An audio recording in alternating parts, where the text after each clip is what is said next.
Betrayal feud. I'm standing in the hallway outside our bedroom, holding my phone in my shaking hand, listening to my wife whisper through the door. "I just need a little more time," she says softly. "The insurance company already approved most of it. Once his condition gets worse, the payout will be faster." My chest tightens. My condition? I lean closer to the door, barely breathing. "He doesn't suspect anything," she continues. "After the highway crash, he can't even remember the last 10 minutes before impact. Everything is working exactly how we planned." My fingers go numb. The wooden floor creaks under my foot. Her voice stops. Then I hear the bedroom door handle begin to turn. My name is Daniel Carter. I'm 34, and I'm telling this because the person I trusted most in my life tried to turn my accident into her escape plan. Before the accident, my life in Aurora, Colorado was simple, predictable, safe.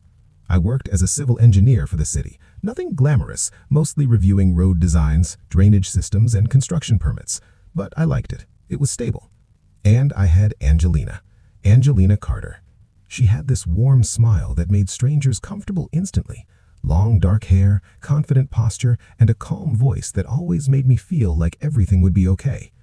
We met 6 years earlier at a charity fundraiser downtown. She spilled sparkling water on my jacket and insisted on buying me coffee to apologize. That coffee turned into dinner. Dinner turned into a relationship. And 2 years later, a marriage. At least, that's what I thought it was. The accident happened on Interstate 70, about 10 minutes from home. It was late October, cold rain, poor visibility. I remember headlights reflecting off wet asphalt. Then a loud impact, spinning, metal screaming, glass cracking. And then silence. When I woke up, everything smelled of disinfectant and plastic. Hospital ceiling lights, machines beeping. My left arm in a cast, sharp pain in my ribs. Angelina was sitting beside the bed, holding my hand. Her eyes were red like she had been crying for hours. "You're okay," she whispered when I looked at her. That moment felt real, pure, safe. If someone had told me then what I would learn later, I would have laughed.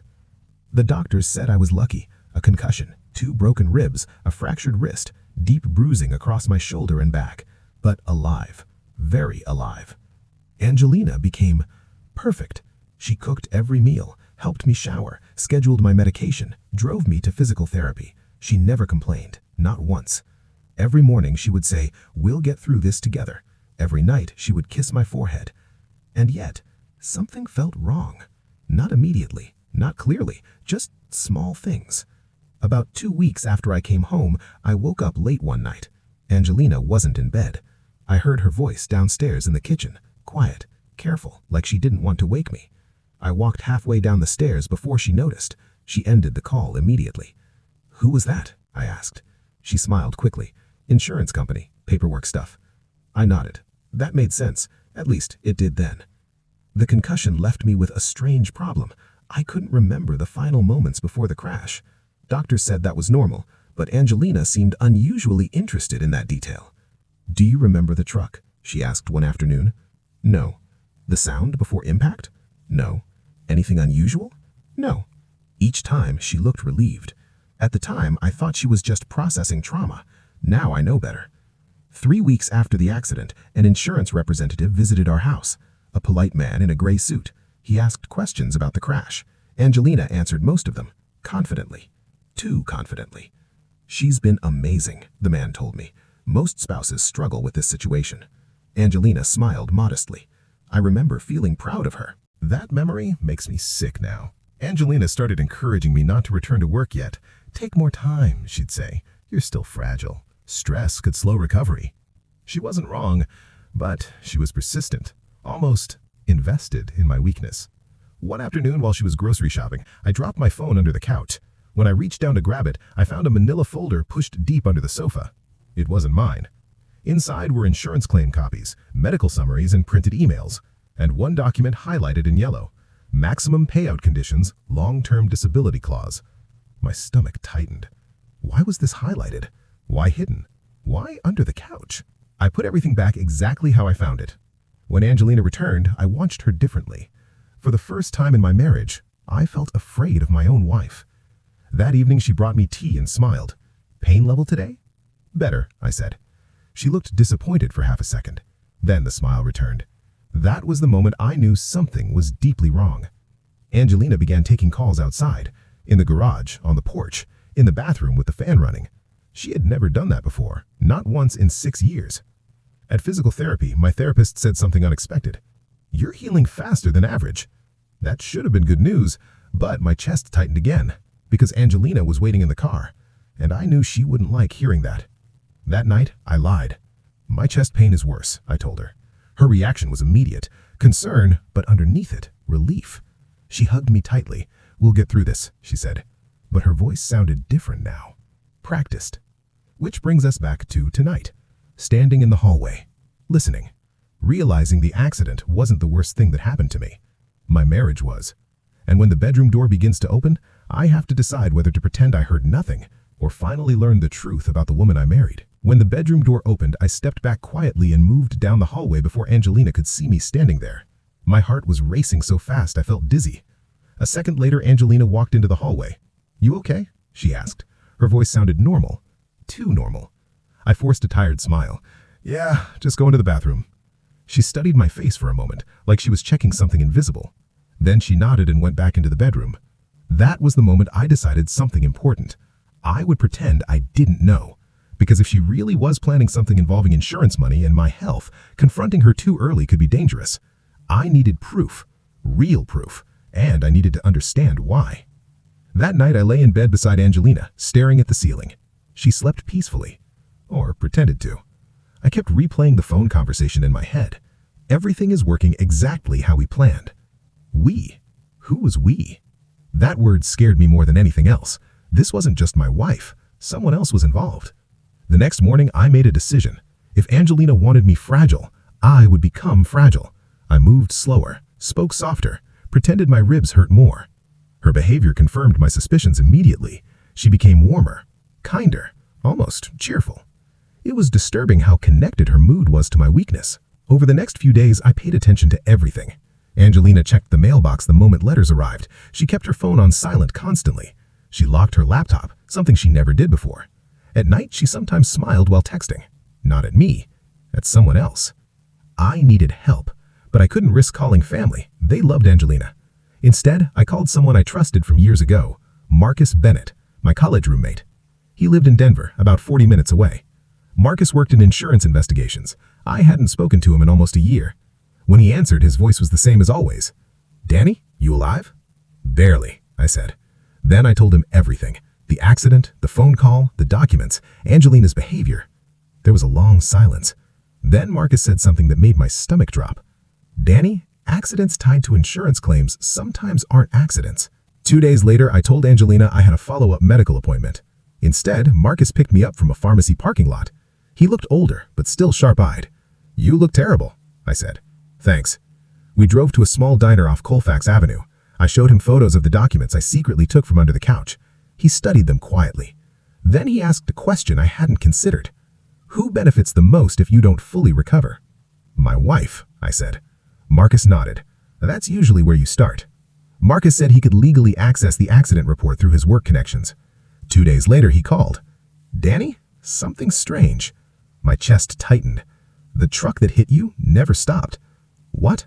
"No plate number, no driver found, no camera footage." "That happens sometimes," I said weakly. "Not on I-70, Marcus replied. "That highway had cameras everywhere." My hands started shaking. "Was Angelina home before you left that night?" Marcus asked. "Yes." "Did she know your route?" "Yes." "Did she call you while you were driving?" "I don't remember." Marcus exhaled slowly. "We need more information." Marcus handed me a small device. "Voice recorder," he said. "Hide it in the bedroom or living room." I hesitated. Spying on my wife felt wrong, but so did what I had heard. I took the recorder. That night, I placed the recorder under the nightstand. At 1:12 a.m., Angelina left the bed. I pretended to sleep.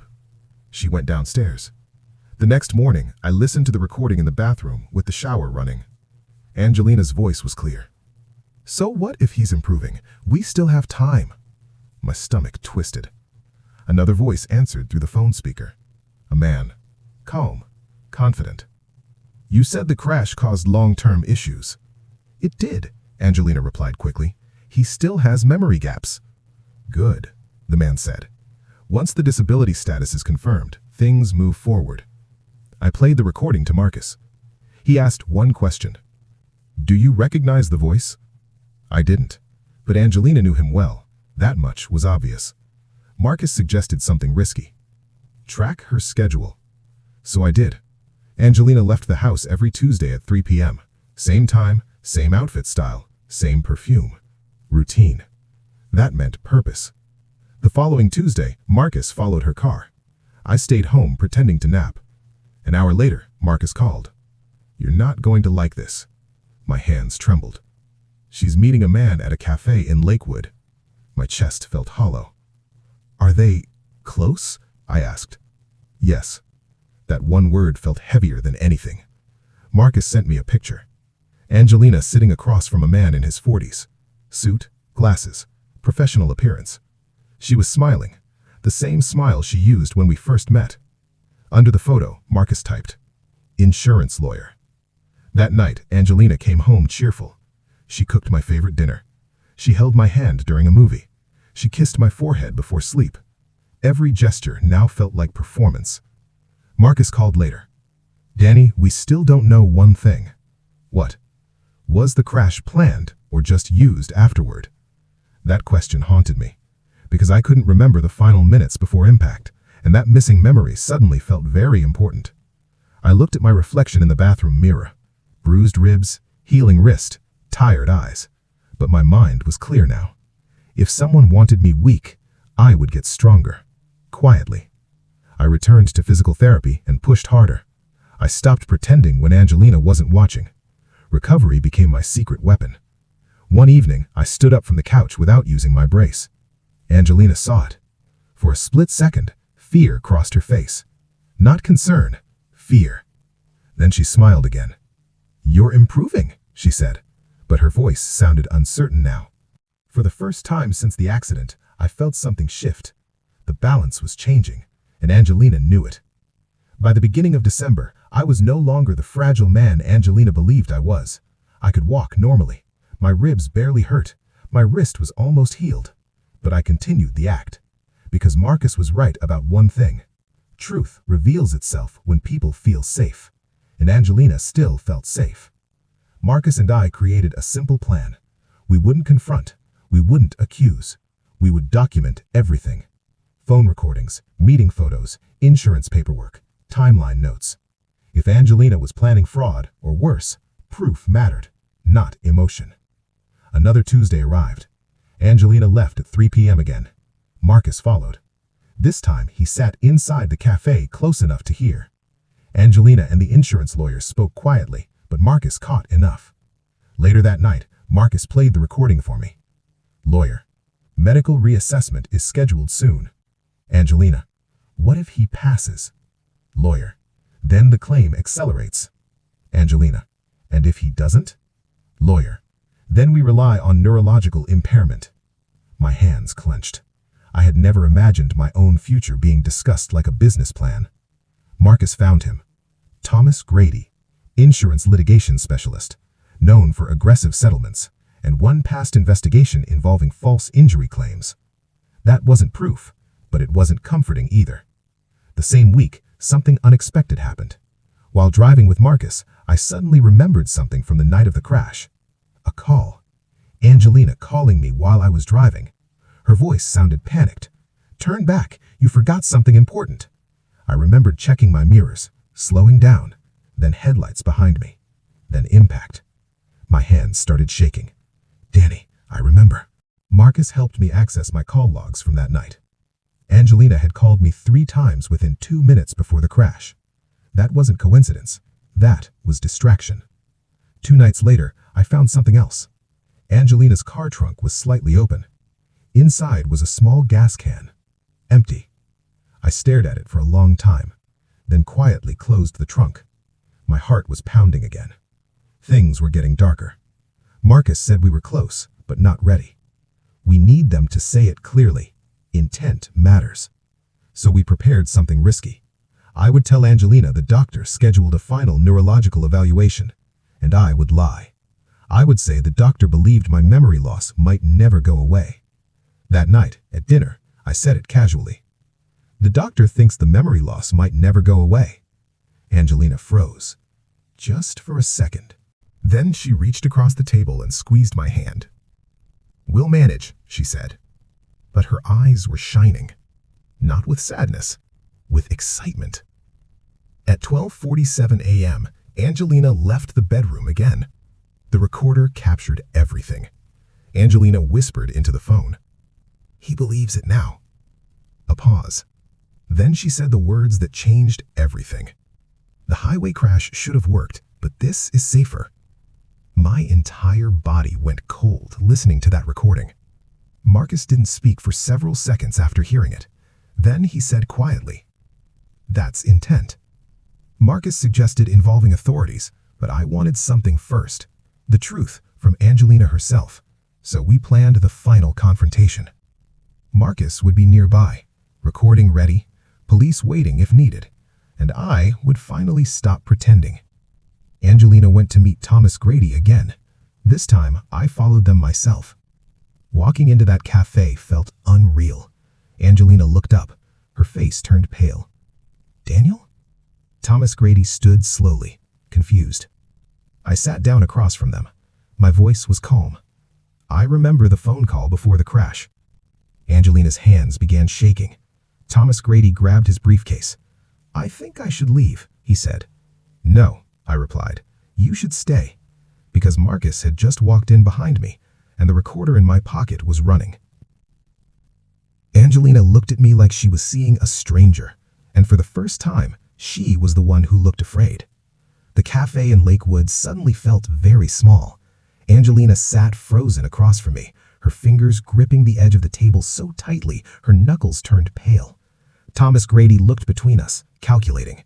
Marcus stood a few steps behind me, silent.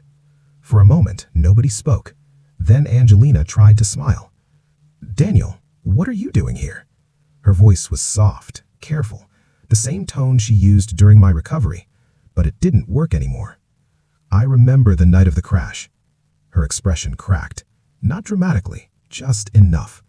"You called me," I continued, 3 times. Angelina swallowed. "That was because I was worried. You told me to turn back." Thomas Grady shifted in his seat. Angelina looked at him, then back at me. "That doesn't mean anything," she said. My hands were steady now. "For months you've been waiting for insurance money. You hid documents, you met a lawyer, you tracked my recovery." Angelina's eyes filled with tears, but they didn't look real.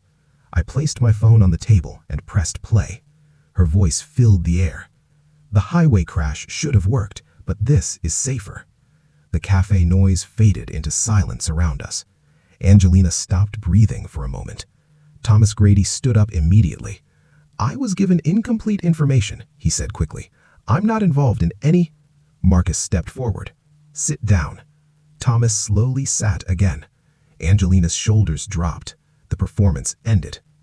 "You weren't supposed to hear that," she said quietly. Her voice sounded tired now, honest for the first time in months. "Why?" I asked. That single word carried everything. 6 years of love, marriage, trust, recovery, all of it. Angelina stared at the table. "You were never supposed to survive the crash that well." The sentence felt like gravity disappeared. She continued speaking, slowly. "You were drowning in debt. Your investments failed. The mortgage was behind." That part was true, but not the whole truth. "You had a life insurance policy through the city," she said. My chest tightened. "A large one." "Who is he?" I asked, nodding toward Thomas. "Not what you think," Angelina said. "He's just the lawyer." Marcus spoke for the first time. "And the man you call at night?" Angelina closed her eyes. "Ryan." "Ryan who?" I asked. "My coworker." That hurt more than everything else. Angelina finally looked at me. "We didn't plan the crash exactly," she said, "but we talked about how easy it would be if something happened to you." My stomach twisted.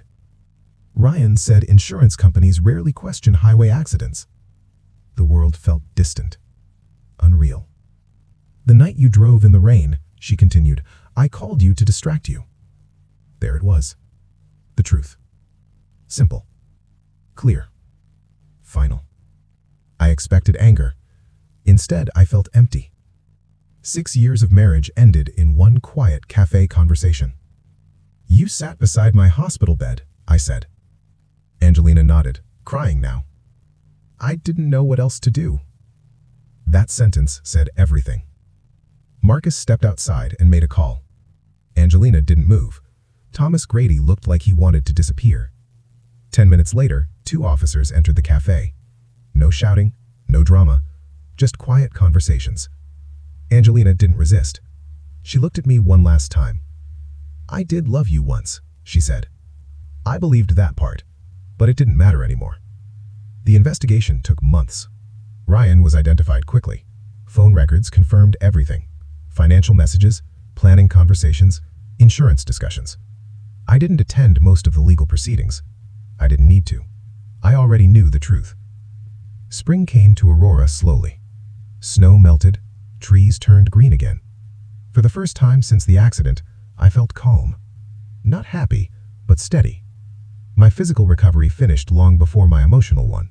But it did finish, eventually. I sold the house Angelina and I shared. Too many memories. Too many lies hiding in ordinary rooms. I moved into a smaller apartment downtown. Simple. Quiet. Mine. One evening, Marcus and I sat on a balcony overlooking the city lights.